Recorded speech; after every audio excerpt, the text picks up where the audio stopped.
Bismillahirrahmanirrahim. Assalamualaikum warahmatullahi wabarakatuh. Perkenalkan, nama saya Erwin Resaldi dari jurusan Pendidikan Teknik Elektro, Fakultas Teknik.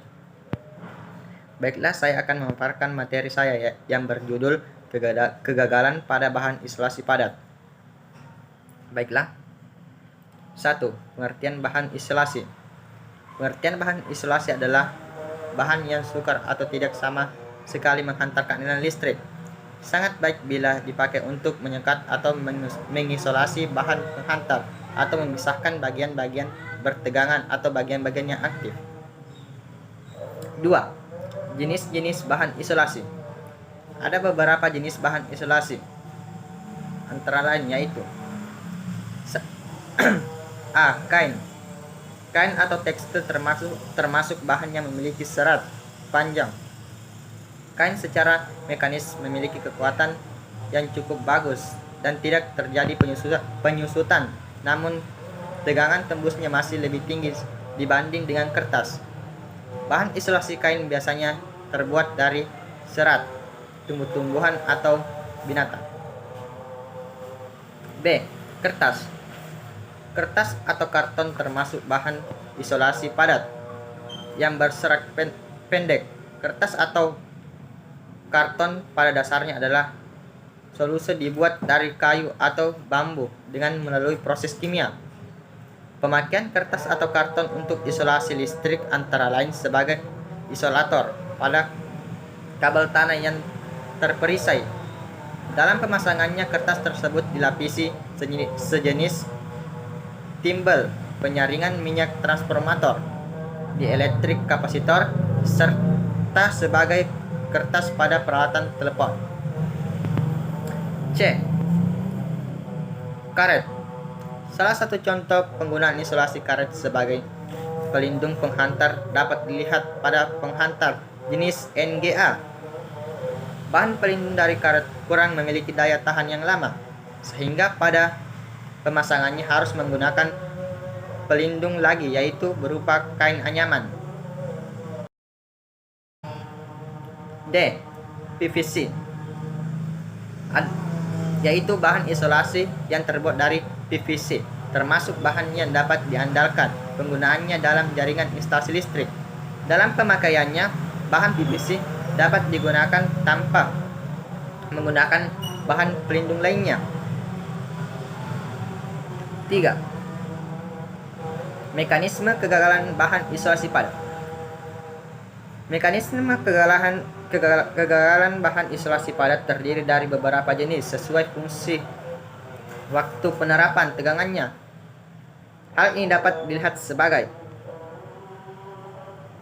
A. Kegagalan asasi intrinsik. Kegagalan ini terjadi jika diterapkan tegangan tinggi pada lapisan dielektrik yang tipis. Hal ini terjadi pada waktu yang singkat dan disebabkan karena medan listrik yang tinggi di mana elektron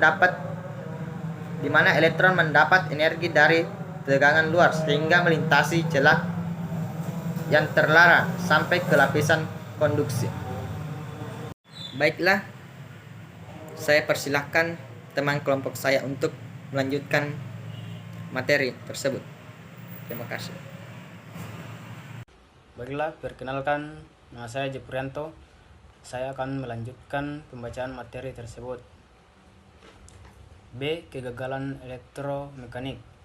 Ada kegagalan yang disebabkan oleh adanya perbedaan polaritas antara elektroda yang mengapit zat isolasi padat sehingga timbul tegangan listrik pada bahan tersebut. Tekanan ini akan menimbulkan tekanan mekanik yang menyebabkan timbulnya tarik-menarik antara kedua elektroda tersebut. C. Kegagalan streamer. Untuk mendapatkan kegagalan streamer, ujung katoda baru dimasukkan dalam isolasi yang akan diuji. Bila elektroda ditempatkan pada permukaan bahan isolasi, maka elektroda dari katoda akan menembus ke anoda melewati dua medium, yaitu medium udara di perbatasan dan langsung melewati elektrik. D. Kegagalan termal. Umumnya terjadi karena panas disebabkan kerugian di listrik. Panas sebagian dipakai untuk menaikkan suhu dari bahan elektrik dan sebagian hilang di udara. Kenaikan suhu menyebabkan konduktivitas naik. E. Kegagalan erosi.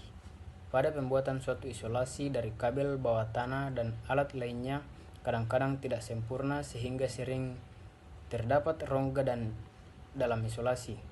Rongga ini berisi udara atau benda lain yang mempunyai kekuatan medan atau kekuatan dieletrik yang berbeda dengan kekuatan dieletrik dari bahan isolasi. Bila rongga berisi udara, maka akan terdapat konsentrasi medan listrik.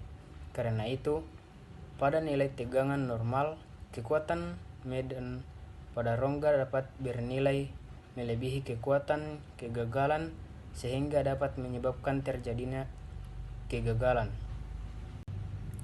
F. Mengalami kegagalan sebelum zat padat mencapai kekuatan asasinya. Karena kegagalan tersebut, maka akan jatuh sebagai muatan pada permukaan zat sehingga medan yang terjadi seragam akan terganggu. Bentuk muatan pada ujung pelapisan ini dalam keadaan tertentu dan dapat menimbulkan medan lokal yang cukup tinggi, sekitar 10 MV per cm. G. Kegagalan termal. Kegagalan termal adalah kegagalan yang terjadi jika kecepatan pembangkitan panas di suatu titik dalam bahan melebihi laju kecepatan pembuatan panas keluar. Akibatnya terjadi keadaan tidak stabil sehingga pada suatu saat bahan mengalami kegagalan.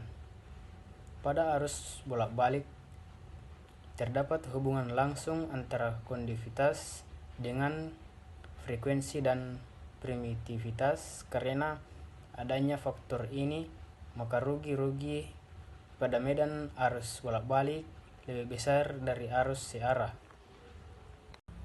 Kesimpulan, kegagalan bahan isolasi padat terjadi karena kekuatan listrik atau strik lebih kecil dari tekanan listrik atau stres. Kegagalan yang disebabkan oleh jenis dan suhu bahan dengan menghilangkan pengaruh luar seperti tekanan, bahan elektroda, ketidakmurnian, dan kantong-kantong udara. Kegagalan ini terjadi jika tegangan yang dikenakan pada bahan dinaikkan sehingga tekanan listriknya mencapai nilai tertentu dalam waktu yang singkat. Baik, itulah hasil presentasi dari kelompok kami yang membahas tentang kegagalan pada bahan isolasi padat. Cukup sekian. Assalamualaikum warahmatullahi wabarakatuh.